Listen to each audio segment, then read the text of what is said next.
Hi hello नमस्कार प्रेक्षकांनो, कसे आहात? लग्नानंतर होईलच प्रेम या मालिकेचा आजचा म्हणजेच 25 फेब्रुवारीचा भाग आपण बघणार आहोत. मालिकेत दाखवलं आहे की रम्या बदलली आहे. तिने पार्थ आणि काव्याचं लग्न स्वीकारलं आहे. काव्याला पण असं वाटतं की रम्या खरंच बदलली आहे, पण वसू आत्या स्वतःच मुलीवर विश्वास ठेवू शकत नाही.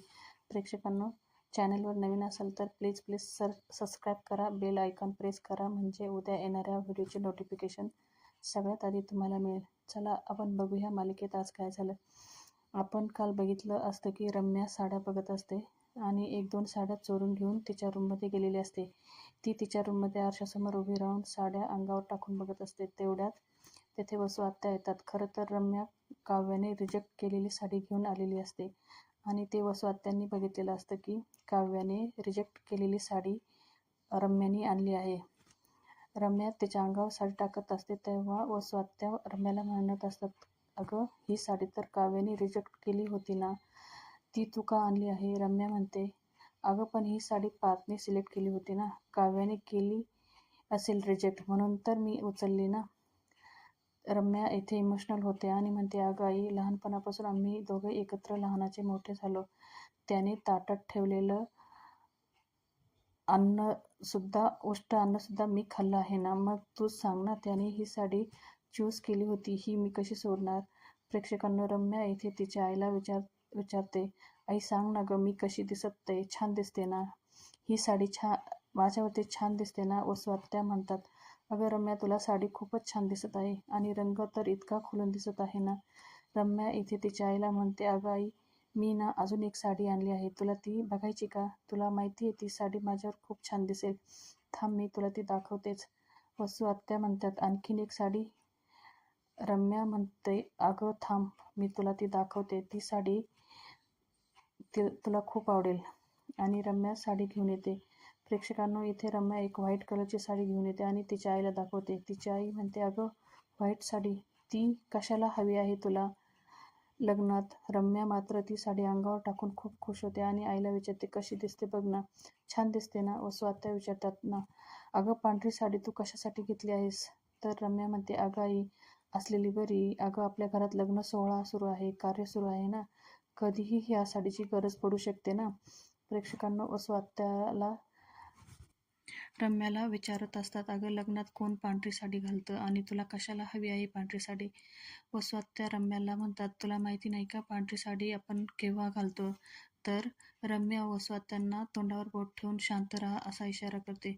बिचाऱ्या वसू आत्या खरंच खूप घाबरलेल्या असतात. रम्या म्हणते, अगं आई, तुला तर सस्पेन्स आवडतो ना, मग तू शांत राहा ना, अजिबात काही बोलू नको. मग काव्या ती व्हाईट साडी तिच्या अंगावर टाकते आणि म्हणते, आई, बाबा गेल्यावर तेव्हा तू अशीच पांढरी साडी घातली असेल ना? रम्याचं वागणं बघून वसू आत्यांचा चेहरा अक्षरशः पांढरा पडतो.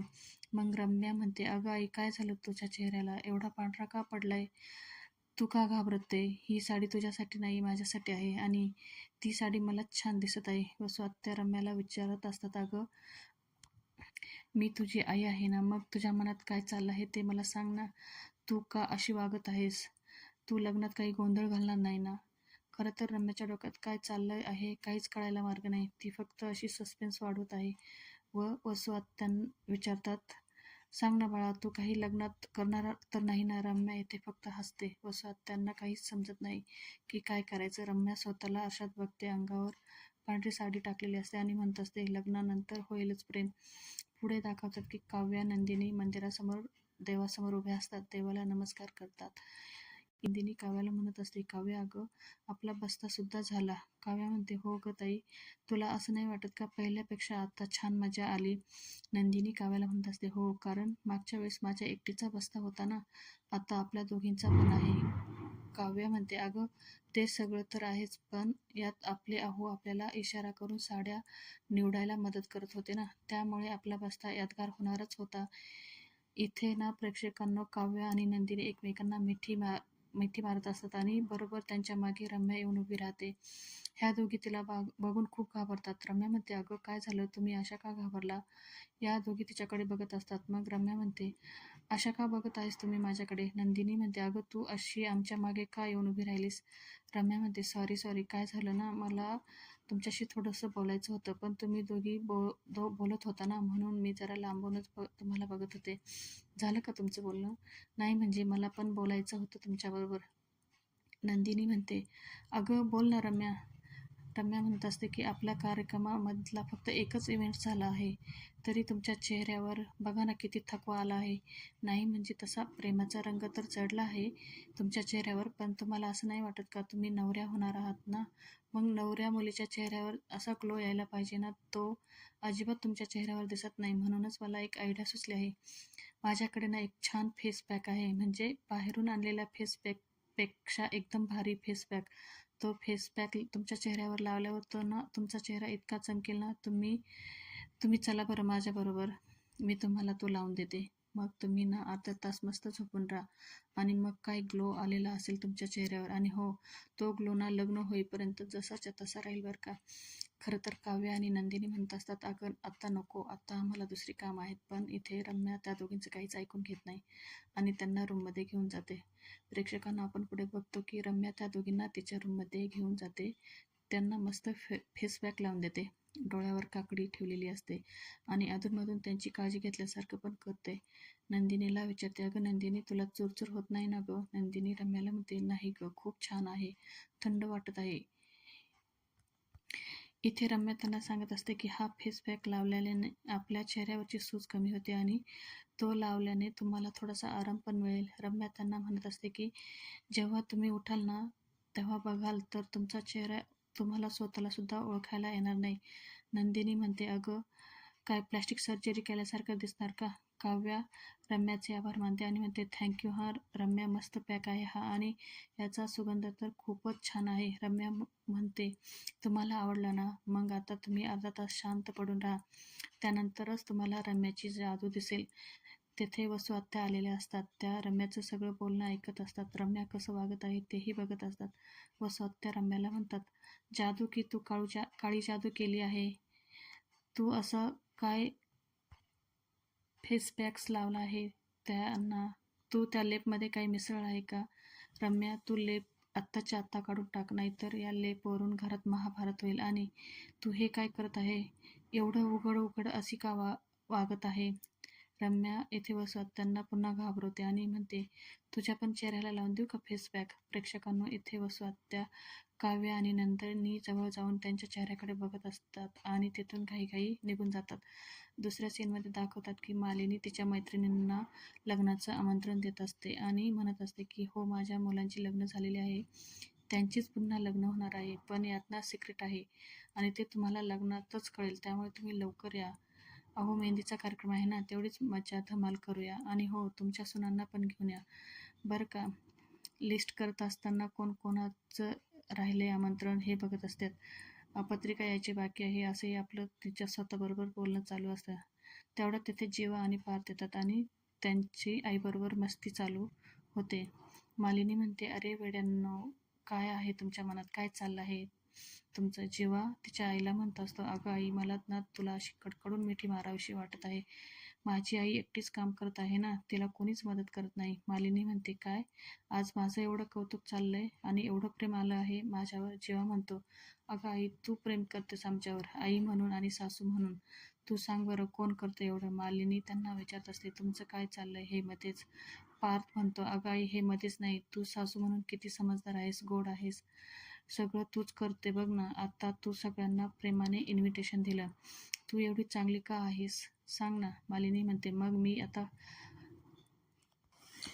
खास सासू हो का? जीवा म्हणतो, हो, तू खरंच हो खास. जीवा म्हणत असतो, अगं तुझ्या त्या 2 सुना आहे ना, त्या एकदम बिलंतर आहेत. तू वेळेस सावध हो आता. हेच बघ ना, नंदिनी कामात फक्त 2च काम करते, पण अशी दाखवते की तिने जशी काही 10 कामं केली आहे. पार्थ म्हणतो, अरे जीवा, नंदिनी तरी 2 कामं करतात. काव्याचं तर हातात फक्त पुस्तक घेऊन उभ्या असतात. अभ्यास करतात की नाही माहीत नाही. त्या फक्त किचनमधून कल्टी मारण्याचं कारण शोधत असतात. जीवा म्हणत असतो, आई, तू ना वेळेत लक्ष दे बरं का त्यांच्यावर. एकदा का त्या तुझ्या हातातून निसटून गेल्या ना, तर नंदिनी मला आणि काव्या दादाला घरातून घेऊन कायमचं जातील. मग बघ, तुला तुझी मुलं दिसणार नाही. मग राहा म्हातारा म्हातारी एकटेच ह्या घरात. पार्थ म्हणतो, अगं आई, कलियुग चालू आहे, घोर कलियुग, काहीही होऊ शकतं. मालिनी म्हणते, अच्छा, मग तुम्ही कलियुगातले मंथरा आहात का? प्रेक्षकांना येथे पार्थ आणि जीवाची आईबरोबर थोडीशी मस्ती दाखवलेली आहे. तेवढ्यात दरवाजावरची बेल वाजते. जीवा आणि पार्थ म्हणतात, पत्रिका आल्या वाटतं. सगळेजण दरवाजाकडे जातात, तर धनंजय एका मुलाबरोबर पत्रिका घेऊन आलेला असतो. पार्थ म्हणतो, अरे वा, पत्रिका आल्या. बाबा, तुम्ही पण आलात का? धनंजय म्हणतो, हो, तुमच्या लग्नाच्या पत्रिका घेऊन आलो आहे. मला हा भेटला, मग मी त्याला घेऊन आलो इथे. पार्थ त्या मुलाला म्हणत असतो, ते बिल माझ्याकडे. तर धनंजय म्हणतो, नाही नाही, अरे, मुलाकडचे मुलीकडच्यांना खूप लुटतात, तुम्ही थोडं तरी मला लुटा ना. मालिनी म्हणते, बघा बरं का, आत्ताच हे दोघं माझ्या सुनांची कंप्लेंट करत होते बरं का. इथे पार्थ जीवाकडे बोट करतो आणि मग तुम्ही जीवा बरोबर विषय टाळतो आणि म्हणतो, बरं बरं, तुम्ही बिल भरा. मालिनी म्हणते, बरं चला, पत्रिका देवापुढे ठेवूया, तुम्ही सगळ्यांना बोलवा, तोपर्यंत मी दिवा लावते. पार्थ आणि जेव्हा पत्रिका घेऊन जाणारच असतात, तर तेवढ्यात तेथे वसू आत्या येतात आणि म्हणतात, अरे पोरांनो, रम्याने ना काव्य आणि नंदिनीला कोणता तरी फेस मास्क लावून झोपून ठेवला आहे. इथे पार्थ आणि जेव्हा खूप घाबरतात, पत्रिका ठेवून तसेच रूममध्ये पळत जातात. त्यांच्या मागे वसू आत्याही जातात. पार्थ काव्याला उठवतो आणि म्हणतो, अहो, तुम्हाला काही झालं नाही ना? काव्या म्हणते, नाही अहो, काही नाही झालं मला. जेव्हा पण विचारतो, अरे नंदिनी, नंदिनी कुठं आहे? प्रेक्षकांना नंदिनी चेहरा धुवायला गेलेली असते, ती येते. रम्या म्हणते, ही काय आली नंदिनी? नंदिनी रम्याला म्हणत असते की, रम्या, खूप छान होता बरं का फेस मास्क. रम्या म्हणते, तुम्हाला आवडला ना? बस मग, तुम्ही आत्ता, आपल्याला बर्फ लागेल तो मी घेऊन येते. रम्या तेथून जाते. हे दोघं पार्थ, काव्याचा आणि जेव्हा नंदिनीच्या चेहऱ्याला हात लावून बघतात. नंदिनी म्हणते, अहो, काय झालं? तुम्ही असे काय करत आहात? काव्यालाही समजत नाही. ती म्हणते, काय झालं? जीवा म्हणतो, वसू आत्यांनी आम्हाला सांगितलं की रम्याने तुम्हाला फेस मास्क लावून दिला आहे. नंदिनी म्हणते, हो, मग काय झालं? पार्थ म्हणतो, आम्हाला वाटलं रम्याने त्या फेस मास्कमध्ये काहीतरी मिक्स केलं आहे, ज्यामुळे तुमचा चेहरा खराब होईल. काव्या म्हणते, काही काय बोलताय पार्थ तुम्ही? नंदिनी म्हणते, हो, तुम्ही बोलताय ते जरा बरोबर आहे. मलाही सुरुवातीला भीती वाटली होती, कारण ती वागलीच तशी आहे ना आजपर्यंत. पण आम्हाला तसं काही वाटलं नाही. किती छान फेस मास्क होता ना, काही प्रॉब्लेम नाही वाटला. काव्या म्हणते, हो ना, एकदम फेशियल केल्याचं फिलिंग येत आहे. पार्थ म्हणतो, काव्या, तुम्हाला खरंच असं वाटतंय का तिने हे काही केलं आहे ते त्याचा उद्देश हाच होता? काव्या म्हणते, हो. पार्थ, वेगळं आणखीन काय करणार होती ती? काव्या म्हणते, हो, तिच्या वागण्याबद्दल शंका येत होती, पण तिने स्वतःच आता स्वीकारलं आहे ना, ती बदलली आहे. तिच्या मनात आता पहिलं काहीच नाही, आणि सगळ्यात महत्त्वाचं, तिला मनापासून आपल्या लग्न सोहळ्यात सामील व्हायचं आहे ना. मग आपण बघितलं ना सरबताचं काय झालं ते. बघा, तिने आमचं फेशियल किती छान केलं आहे. बरं, ते जाऊ द्या. आता मीच तुम्हाला विचारते की कोणाकोणाला असं वाटतंय की रम्या सुधारली आहे?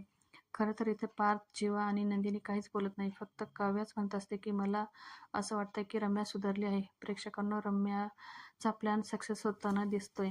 आधी ती सगळ्यांच्या मनात जागा निर्माण करणार, सगळ्यांचा विश्वास संपादन करणार, आणि नंतर काहीतरी मोठं काम करणार आहे असं दिसतंय. रम्या हे मागून बघत असते आणि गालातल्या गालात हसून स्वतःला शाबासकी देत म्हणत असते की एक विकेट तर पडली. पुढे दुसऱ्या सीनमध्ये दाखवतात, सगळे मंदिरात जमा झालेले असतात. मालिनी लग्नपत्रिका घेऊन उभी असते. ती म्हणत असते, देवा, आज माझ्या दोन्ही मुलांचं लग्न होणार आहे. त्यांच्या लग्नाच्या पत्रिका माझ्या हातात आहे. मालिनी इथे लग्नपत्रिकावर हळदी कुंकू वाहण्यासाठी वागते, तर रम्या मागून येते. हळदी कुंकू उचलते आणि मग मालिनी तिला म्हणते, तूच वाहा याच्यावर हळदी कुंकू. रम्याला छान वाटतं. ती म्हणते, मी वाहू का? मालिनी म्हणते, हो, हळदी कुंकू वहा. हे बघून वसू आत्यांना पण छान वाटतं. मालिनी पत्रिका देवासमोर ठेवत असते. रम्या म्हणते, किती सुरेख आहे ना लग्नपत्रिका, अगदी आपल्या ह्या दोघांच्या जोड्यासारखे. सगळे खुश असतात. मग मालिनी म्हणते, या मुलांना तुम्ही पण दर्शन घ्या. पार्थ आणि काव्या पुढे येत असताना अचानक काव्या अडखळते, तर पार्थ तिला सांभाळतो. काव्या म्हणते, देशमुख, तुम्हाला काही आठवलं का? पार्थ आठवतो असतो की मंदिराच्या सीडीवरनं काव्या पडणार असते, पण तो तिला पकडतो, पडू देत नाही. पार्थ म्हणतो, युनिव्हर्सचा इशारा समजायला आपल्याला 8 महिने लागले. मालिनी नंदिनीला हळदी कुंकू लावत असते. पार्थ जीवाला पण पुढे ढकलतो आणि म्हणतो, घे की हळदी कुंकू लावून. जीवा म्हणत असतो की हो, मला पण पुजारीने असंच हळदी कुंकू लावलं होतं. आणि नंदिनी म्हणते, हो ना, आपल्याला तेव्हा काही कळालं सुद्धा नाही. मालिनी म्हणते, अगं, काय कळालं नाही तुम्हाला? जीवा म्हणतो, अगं, हेच की माझी नंदू डार्लिंग आणि मी, आम्ही एकमेकांसाठीच बनलो आहोत. पार्थ जीवाची फिरकी घेतो आणि म्हणतो, माझी नंदू डार्लिंग काय? मालिनी, शारदा सगळे खूप खुश असतात. नंदिनी म्हणते, अहो, काय चाललं आहे तुमचं? सगळ्यांसमोर तुम्ही असं काय बोलत आहात? जीवा म्हणतो, अरे काय झालं, हे तर आपलीच माणसं आहेत ना सगळे. जीवा सगळ्यांना विचारतो, काय चालेल ना? धनंजय म्हणतो, अरे का नाही चालणार, अरे इथे आता प्यार का दुश्मन कोणीच नाही. आणि सगळे हसतात. वसू आत्यांचं लक्ष रम्याकडे जातं. रम्या मात्र गंभीर चेहऱ्याने सगळ्यांकडे बघत असते. मग सगळेच देवाचं दर्शन घेतात. पुढे दाखवतात की रम्या ज्या बोटाने हळदी कुंकू वाहिलं होतं त्या बोटाकडे बघत असते आणि मनात काहीतरी चालू असतं. असं वाटतं की कुणाचं नाही, पण हे करताना कुणाचं नाही, पण वसू आत्यांचं लक्षात येतं की रम्याच्या डोक्यात काहीतरी चालू आहे. पुढे मालिकेत बराच वेळ जीवा आणि नंदिनी, काव्य आणि पार्थ फोनवर बोलत असल्याचं दाखवलेलं आहे.